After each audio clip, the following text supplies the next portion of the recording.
Salut tout simplement sur du cinéma. Après vous avoir proposé hier la critique de Shining, nous allons aujourd'hui parler de la suite de Shining, Doctor Sleep, film qui adapte bien évidemment le roman du même nom. Alors fut une époque où j'avais ce roman, voilà, j'avais Doctor Sleep, je l'ai lu. Mais le problème c'est que je l'ai lu, je pense que j'avais 10 ans. Donc je vous avoue que je ne sais absolument plus quand est-ce que j'ai lu Doctor Sleep.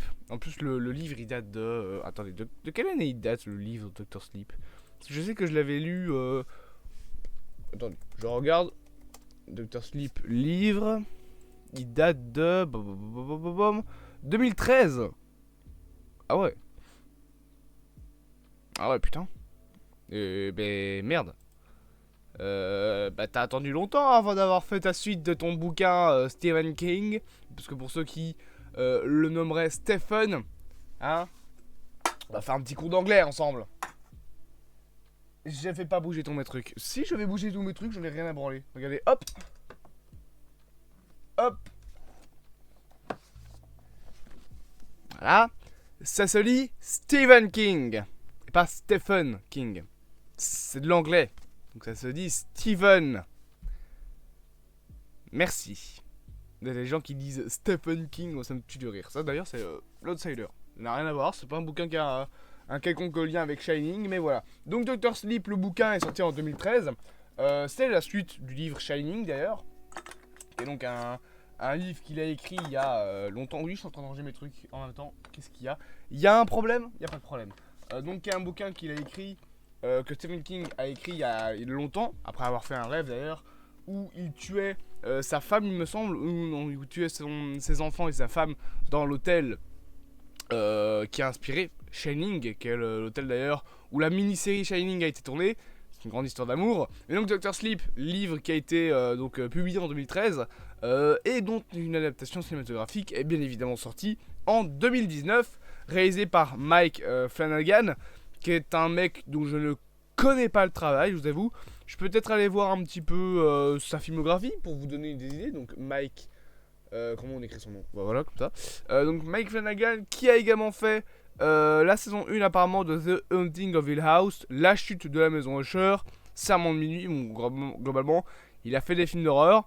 The Haunting by the Manor apparemment, voilà. The Midnight Club. Et en film, à part Doctor Sleep, il a fait Hush, qui était plutôt cool. Il a fait les films Ouija, enfin un film Ouija. Bon, ok. Voilà, concrètement, il a fait quelques films d'horreur, mais je pense que son gros film, ça doit être Doctor Sleep, sorti en 2019. Surtout que ça a l'air d'être son dernier. Bon, bah c'est triste, hein. Ouais, ça a vraiment l'air d'être son dernier. Je pense qu'il a pas fait... Ah si, il a fait un film en 2022 qui s'appelle King on Screen. Je vais arrêter de regarder ça, c'était pas le moment. Mais du coup, voilà. Réalisé par Mike Flanagan, qui est un film... Excusez-moi. Qui est un film, il me semble que j'avais vu à sa sortie, mais je suis pas sûr, en 2019. C'est possible que je l'ai vu. Et qui, d'ailleurs, est complètement passé inaperçu. Étant donné que Shining, déjà, est un film connu du grand public, mais qui à l'époque d'ailleurs n'a pas été très bien aimé, il me semble. Aujourd'hui c'est considéré comme un chef-d'œuvre du cinéma d'horreur, et ma critique aujourd'hui, enfin ma critique d'hier pardon, vous a parlé de pourquoi est-ce que j'aime autant ce film. Mais Doctor Sleep lui est vraiment passé complètement inaperçu. Ça a été un échec au box-office, qui a d'ailleurs annulé une potentielle troisième suite à Shining. Peut-être qu'on en reparlera dans une vidéo dédiée. Mais il pouvait y avoir potentiellement un troisième film adaptant cette fois-ci une histoire originale, un peu comme Jurassic Park 3 qui adapte une histoire originale là où les deux premiers sont des adaptations de livres. Bah ça aurait été la même chose pour Shining, mais voilà.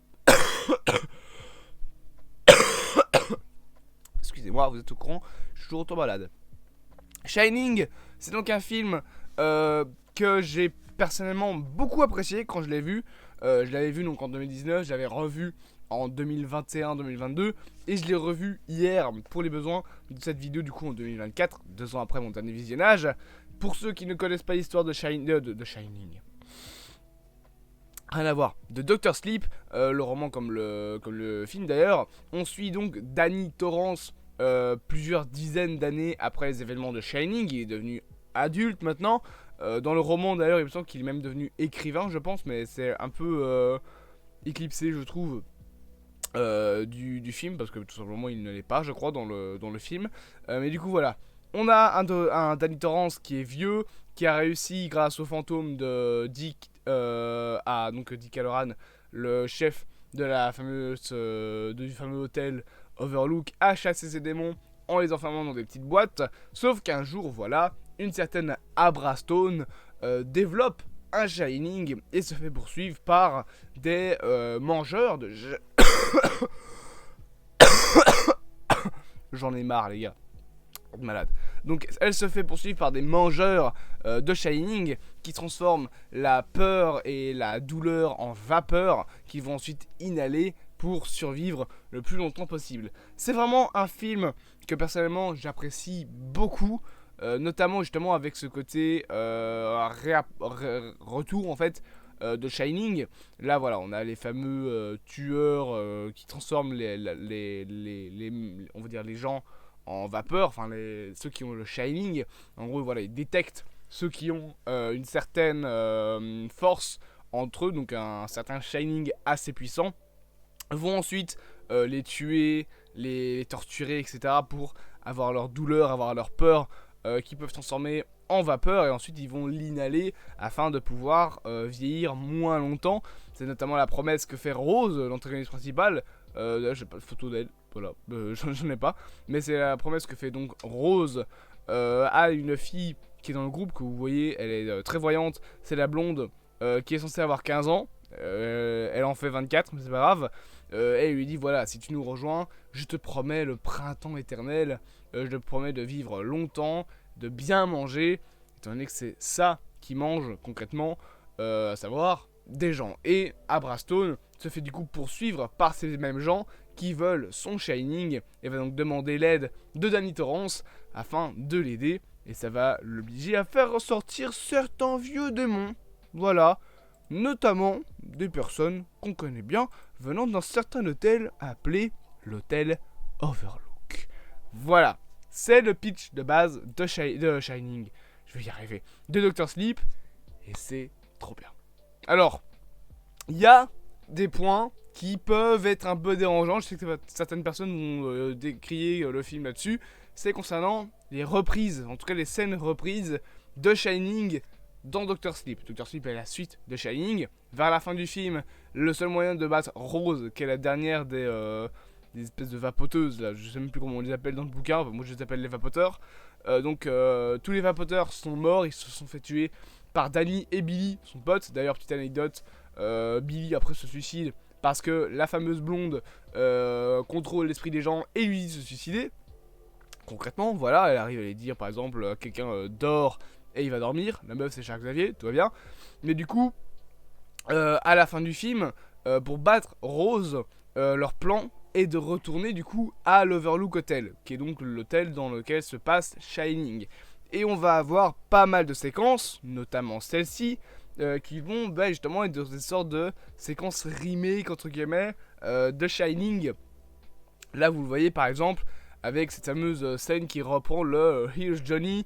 Tu vas avoir un moment Danny qui va monter l'escalier, enfin qui va faire face à Rose avec une hache, la menacer avec cette même hache, et dans la posture de Rose, ils refont tout simplement un remake de... alors j'essaye de vous retrouver la scène, c'est pas celle-là, parfait, ils refont tout simplement un remake de cette scène. Bon là par exemple c'est la fameuse scène donc, où tu as Jack Torrance dans le Shining qui dit à sa femme donne-moi la hache. Et cette même scène va donc être reprise non seulement dans le fameux moment où Danny fait face à Rose, mais en plus ils vont réellement la retourner pour justement parler des traumas de Danny. Et du coup on va prendre de nouveaux acteurs, parce qu'on va pas prendre Jack Nicholson qui a plus de 80 ans et Shelley Duvall. Je suis même plus sûr qu'elle est encore en vie en fait. Je pense qu'elle est encore en vie, mais elle est très vieille également. Donc on va prendre de nouveaux acteurs. Ici notamment on a pris Henry Thomas, je pense que c'est ça son nom, pour rejouer Jack Torrance. Et on voit la différence. Excusez-moi. On la voit pas mal. On la voit pas mal surtout. En fait on voit surtout la différence sur Wendy. En vrai, l'acteur qui joue Jack Torrance, ça passe encore. Je vais boire un coup.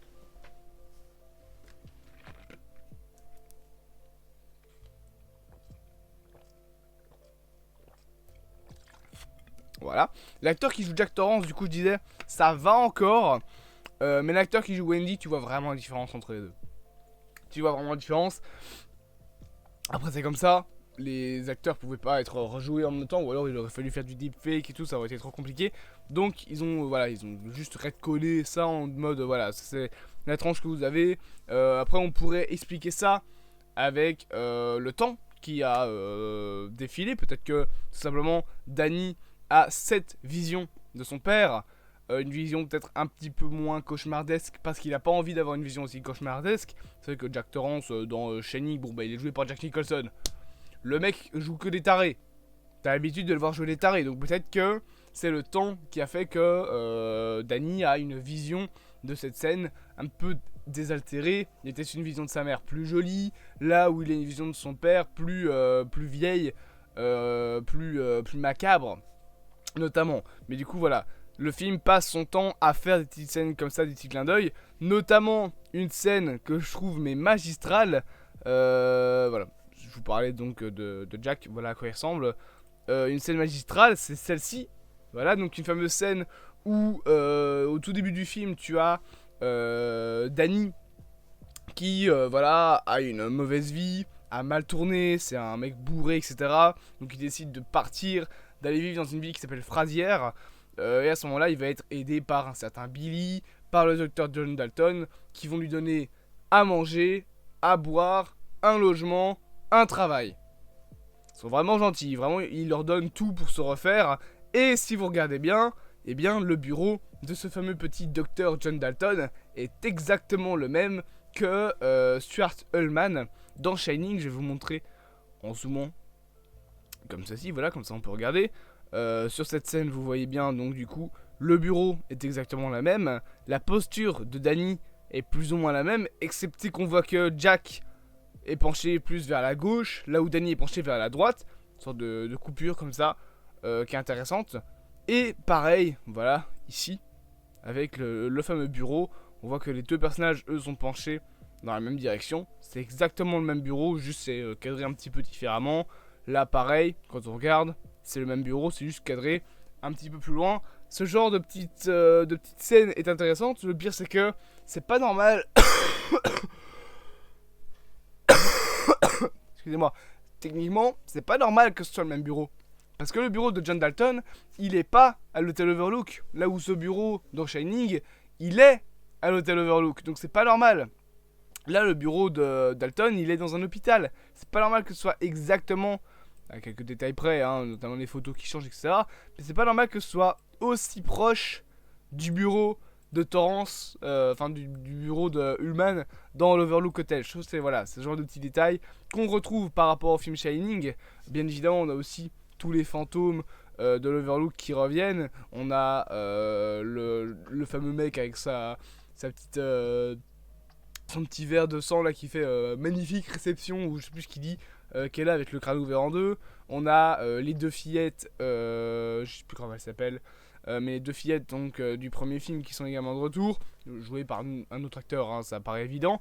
Mais voilà, on a vraiment un film qui comprend, je trouve, l'héritage de Shining et le remet en bonne et due forme. Je trouve, rien que cette scène, bien évidemment, avec ce fameux tableau qui est très bien amené, je trouve, dans le film, où tu vas avoir le gros murder qui va s'afficher, pour une raison dans le scénario, étant donné que Abra a vu quelqu'un se faire tuer à cause du Shining, et du coup, bah, elle va marquer murder sur le mur, et ça va être marqué exactement avec la même typographie, la même position de lettres, que quand Danny a marqué murder dans le premier film Shining sur la porte. Bon, il marquait, techniquement il marque Red Rum, mais à l'envers ça fait tueur, murder, tout simplement.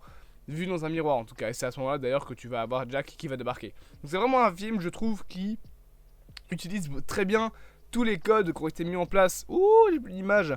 Tous les codes qui ont été mis en place dans le premier Shining. Et d'ailleurs, là vous voyez derrière l'hôtel Overlook, et d'ailleurs il y a Abra qui est juste à côté.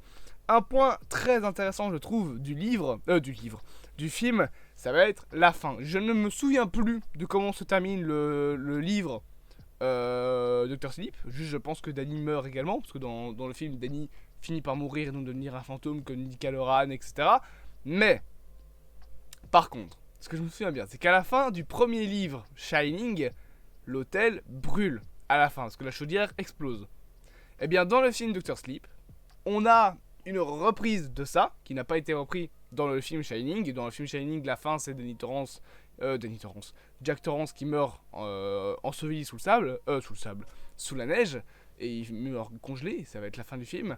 Mais là, dans le film Dr. Sleep, on va reprendre cette fin, et l'hôtel Overlook à la fin va brûler. Et je trouve que c'est bien mieux dans le film Dr. Sleep de le faire brûler maintenant. Tout simplement parce que c'est Danny qui met déjà de 1 fin à tout ce bordel, et de 2 il met fin à tous les démons qu'il avait coincés dans l'hôtel, que ce soit celui de son père ou même tous les autres fantômes qui étaient coincés dans l'hôtel Overlook. Il y met fin une bonne fois pour toutes en le brûlant. Je trouve vraiment que c'est une bonne manière de terminer le film. En plus, ça fait écho encore une fois à ce qu'avait fait le bouquin Shining, parce que normalement c'est dans le livre Shining qu'était censé brûler l'Overlook. Là, c'est dans le film Dr. Sleep qui brûle. Donc voilà, ça fait vraiment clôture d'un diptyque. Un troisième film aurait été complètement sur autre chose, je pense, ou en tout cas sur un personnage autre qu'un Torrance, donc pas Jack ou Danny Torrance.